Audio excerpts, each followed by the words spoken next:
Hello everyone. I welcome you all to this newspaper analysis initiative. Let's move on to the first article. Include digital currency link on BRICS agenda RBI to government. Let's understand this step by step. The Reserve Bank of India has suggested something important to the Indian government. It has asked the government to include a new topic in the BRICS summit agenda. And what is that topic? Linking the digital currencies of BRICS countries. First, what is a digital currency? A central bank digital currency is just a digital form of a country's official money. If you take India, it is e-rupee. If you take China, it is digital yuan. Brazil, Russia, South Africa all have their own digital currency pilots. Okay, so these are issued by central banks, not private companies like Bitcoin. Now, what is RBI proposing? RBI wants the digital currencies of BRICS countries to be connected. This means payments between countries become faster, less paperwork, lower cost, easier trade payments. For example, if an Indian company pays a Chinese company, the payment can happen directly using e-rupee and digital yuan without going through many banks. Now, why is this important? Right now, most international payments use the US dollar. RBI believes that linking digital currencies can reduce dependencies on the dollar, especially important when geopolitical tensions are rising. But RBI is careful to say we are not trying to remove the dollar, that is de-dollarization. We are just improving the payments mechanisms. So officially, India is not pushing towards de-dollarization. Now, why is BRICS involved? In 2025, BRICS countries already agreed that their payments systems should work together. Cross-border payments should be smoother. RBI's proposal is seen as a next step from that decision. So if you look at the current status of digital currencies, no BRICS country has fully launched its digital currency. All are running pilot projects. India's e-rupee, which was launched in December 2022, and we have around 7 million users. And RBI is promoting it through offline payments, direct subsidy transfers, fintech wallets, and China is also pushing its digital yuan internationally. Now, when you look into the challenges associated, for this whole system to work, countries must agree on common technology, rules and governance, and how to settle trade imbalances, who owes whom. So these will be discussed if the proposal is accepted. Okay, when you look into this whole issue, you must also know about the basics like Reserve Bank of India, formation of BRICS, and what is this digital currency, how it is working on, what is the platform or the technology used like blockchain, distributed ledger technology, what it is. All these are given in the static knowledge. You can check it out there. Okay, the next article for the day. In a changing world, it is small tables, big dividends. See, this article is saying one main thing. In today's divided world, big global meetings don't work well. Real results comes from small, focused groups where India can actually get things done. That's why the author says small tables, big dividends. Now, what is happening in 2026? On Republic Day 2026, India is inviting the European Union as a group, not one country. That itself is a signal. It tells the world India is thinking beyond one to one diplomacy. India wants to work with groups that matter collectively. Now, why not just bilateral diplomacy? See, if you look, India's traditional diplomacy is getting harder. Neighbors always need attention. US and China relations are full of friction. Trade disputes and strategic rivalry keep increasing. So the question is, where can India make real progress without getting stuck between big powers?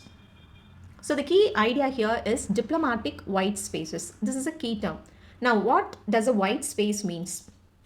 See, a global problem is there, cooperation is needed, but no big power can lead confidently. So the room is full, but no one is in charge. The author says India should step into these gaps and lead small coalitions. Now, the first white space is Europe, that is India and European Union. On one hand, Europe wants less dependence on China, protection from unpredictable US trade policy. On the other hand, India wants market access, stable trade rules, stronger value chain position. So, the India European Union Free Trade Agreement matters. So, this is not just about tariffs, it's about data rules, climate standards, sustainability norms. If India handles this smartly, India gets access to Europe, Indian firms enters new value chains, India gets some protection from US trade pressure. The second white space is BRICS. BRICS today is bigger but weaker. More members but different interests and different speeds, and there is no clear direction. So the question is, what is BRICS actually for? As host in 2026, India can focus on delivery, not just slogans. and use new development bank tools properly and avoid turning BRICS into an anti-West or de-dollarization club. Why? Because India still needs Western capital and Western technology. So, reforming global systems is not the same as rejecting the West. The third white space is Quad. The Quad is useful if it helps smaller countries, delivers real services, avoids forcing countries to choose sides. And India's strength here lies in maritime security, disaster response, practical help, and not ideology. And India's relief work after cyclones shows this very well. But the success depends on the US managing the trade issues and not letting disputes breaking the cooperation. So currently, if you see, the whole big forums are struggling. And the article clearly mentions that United Nations is good for legitimacy, but it is weak for action. And G20, if you take, it is divided, politicized, and it is less effective. So the large tables look impressive, but they don't deliver when big powers fight. Now, what should India do? India should focus on small, workable groups. Choose tables where it can lead and turn meetings into actual outcomes. Examples like Artificial Intelligence Impact Summit in Delhi, selective participation in new technology and security groupings. So, if you take the whole article, remember just this one line. In a divided world, it's not the biggest table that shapes the future, it's the smallest tables where things actually get done. See, any question related to this topic in mains, if it comes, you can use the static knowledge like Article 51 of the Indian Constitution. It is a DPSP. You can use that. Then there is something known as the Westphalian sovereignty. And UN Charter Article 52 also talks about this regional arrangements, how it is helping in international peace and security. See, this one is very important. Odisha's saltwater crocodile population rises to 1,858. The annual census of estuarine crocodiles in Odisha, that is a critical indicator of wetland ecosystem. Okay, and these conservation strategies are under the Wildlife Protection Act, and this is a first time they have done using a drone based survey, so this becomes important. So you can also know about this project Crocodile. It was launched in 1975 with the help of UNDP and FAO assistance. It is important. And these are estuarine crocodiles. That is also important. That is saltwater ones.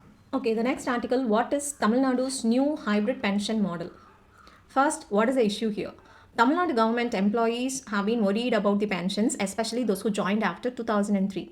So the state government has introduced a new pension system called Tamil Nadu Assured Pension Scheme, and it starts from January 1, 2026. It is called a hybrid model because it mixes features of old and new pension systems. Now, to understand the steps, you must first understand the old systems. If you take the old pension systems, this applies to employees who joined before April 1, 2003. There is no employee contribution, government pays everything, pension keeps increasing with pay commissions, and DA increases like serving employees, very generous and very secure. But the problem is it is too expensive for the government over time. The second one is the contributory pension scheme, that is CPS, or this is the new pension scheme. This applies to employees who joined after 2003.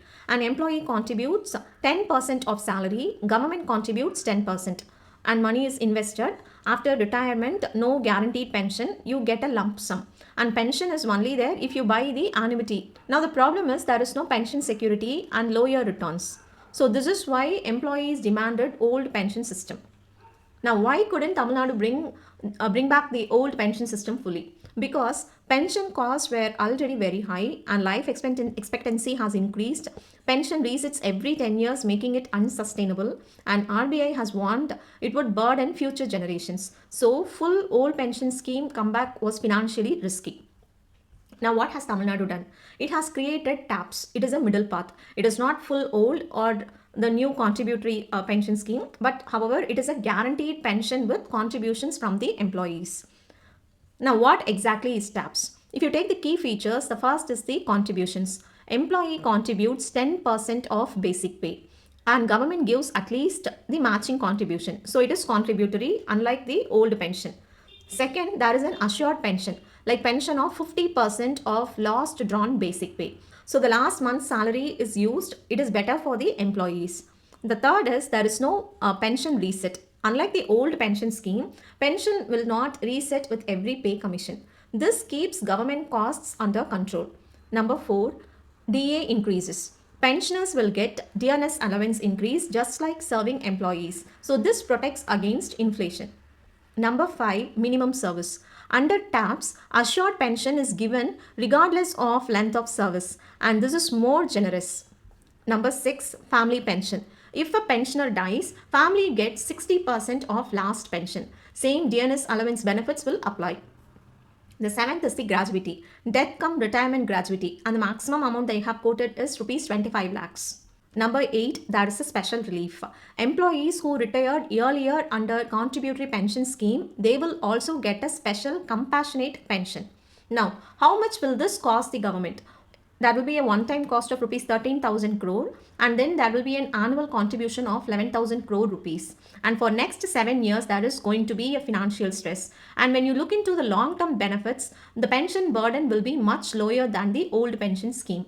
So if you take the whole article, you can tell that Tamil Nadu's assured pension scheme, that is the TAPS, it is a hybrid model combining pension security with fiscal sustainability, introduced to balance employee demands and long-term financial responsibility. See, regarding this pension scheme which we were looking earlier, see Article 309, this talks about the service of persons serving the union or a state, and the government has the power to frame rules regarding pensions and service benefits. It is under Article 309. Then we have Pension Fund Regulatory and Development Authority Act, which is also very important, you should be knowing it. Then there is a 7th schedule, under which list 2, entry 42, which talks about state pensions. That also you should be knowing. The next article for the day is why SIR verification needs to be completely digitized. See, this article is saying one clear thing. The Election Commission has the technology to verify voters digitally, but it is still using paper-based manual methods, and that is hurting ordinary voters. First, what is SIR 2.0?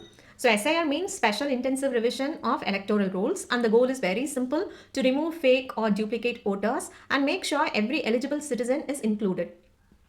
Now SIR 2.0 was supposed to be modern, technology driven, transparent, but on the ground that's not what happened. Now what went wrong then?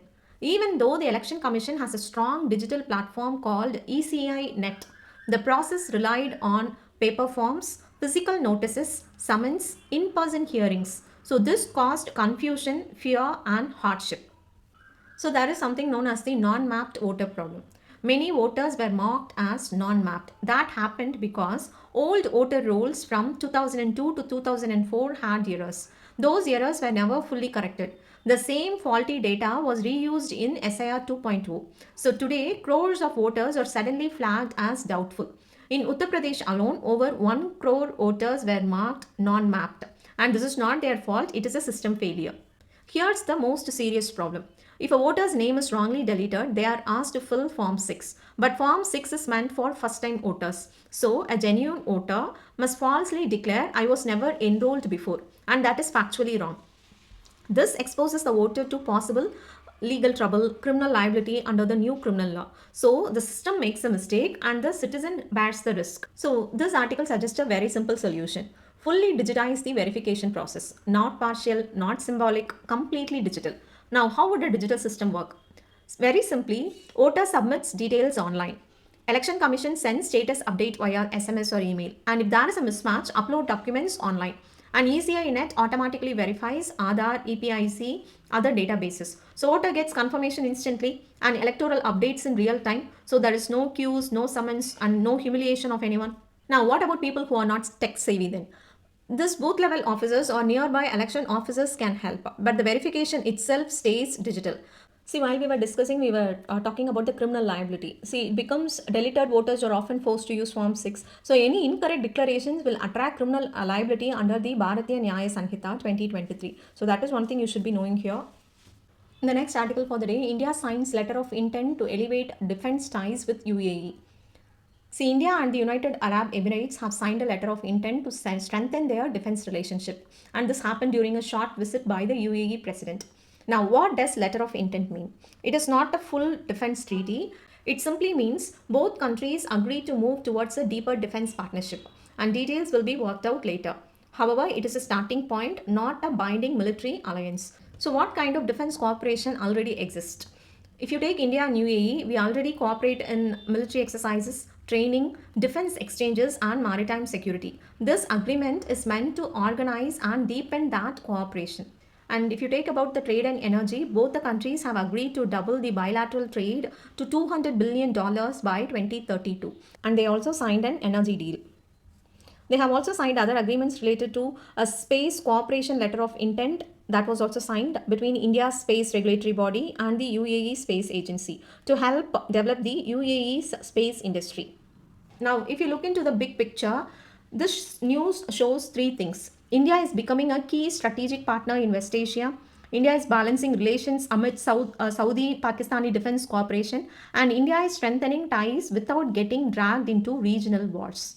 The next important news is International Monetary Fund upgrades India's growth projection for current financial year from 6.6% to 7.3%. Now, the IMF has said that India's economy is doing better than expected. So, it has increased India's growth forecast for this financial year, that is 2025-26. Why did the IMF revise it upward? There are two main reasons. The first is India performed better than expected in the third quarter. The economy is showing strong momentum in the fourth quarter. So, in simple terms, businesses, production, and demand are stronger than the IMF had thought. Now, how does this compare with India's government's estimate? IMF has predicted around 7.3%. Government of India says 7.4%. So, both are almost saying the same thing.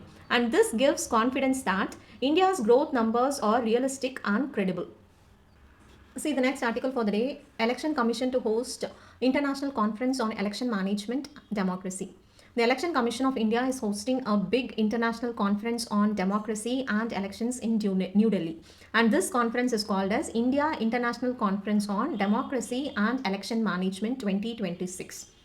Now, who is participating? If you take around 100 delegates from more than 70 countries, and they includes like election officials from different countries, international organizations, foreign missions in India, academics, and election experts. So this make it one of the largest global conferences on election management hosted by India.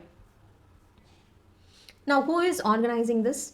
You might think that it is Election Commission of India. Actually, it is India International Institute of Democracy and Election Management. However, this work under the Election Commission of India. Now, what will be discussed if you take? The major focus is on how elections are managed in different countries, global election challenges, international election standards, new ideas and innovations in conducting elections, and best practices to make elections free and fair. The Election Commission of India will hold over 40 one-to-one meetings, that is bilateral meetings with election bodies from other countries. That is one thing. Then Election Commission will formally launch the ECI Net. This is a single digital platform which will provide all election related information and services in one place. The third is there will also be an exhibition showing how complex elections in India are, the massive scale of Indian elections, and the steps taken by the Election Commission to improve electoral rolls and conduct elections more efficiently. See, in this article, government removes quality control order on textile machinery imports. Just look into this. That's it. See, the next article for the day. China's population drops for fourth year, births at historic low. China's population is shrinking again, and this is the fourth year in a row that China's population has gone down. And what is the main reason? Because very few babies are being born. In 2025, only 7.9 million babies were born, and in 2024, if you take, it is about 9.5 million babies. So the births fell by 17% in just 1 year, and this is the lowest number of births since 1949 when China started keeping records. Now, how serious is this drop? It is considered to be very serious because a decade ago, China had about 18 million births. Now it is less than 8 million. That means births have fallen by around 10 million in 10 years. The main reason is the one child policy, which China followed for decades. Because of that, families got used to having fewer children, marriage rates fell, cost of living increased, and young people delay or avoid having children. And even after China relaxed the policy, people didn't return to having more children. And if you take about aging, China is also becoming very old. People aged about 60 and above, they are around 310 million people. And this means fewer workers, more elderly people, and higher pressure on pensions, healthcare, and the economy. Now, why is this important globally then? Because China is the world's second most populous country, and it is a major manufacturing and economic power. A shrinking and aging population can slow economic growth, reduce workforce, and increase social welfare cost. See, regarding this article, no religious angle in most incidents with minorities, this article argues that the incidents are mostly criminal in nature and it is not driven by any communal motives. In the next article, scientists chase the tough task of building a graviton detector. Now, what is a graviton? Okay, graviton is a hypothetical particle of gravity, just like photon, particle of light. Graviton is particle of gravity, and it is not yet proven to exist.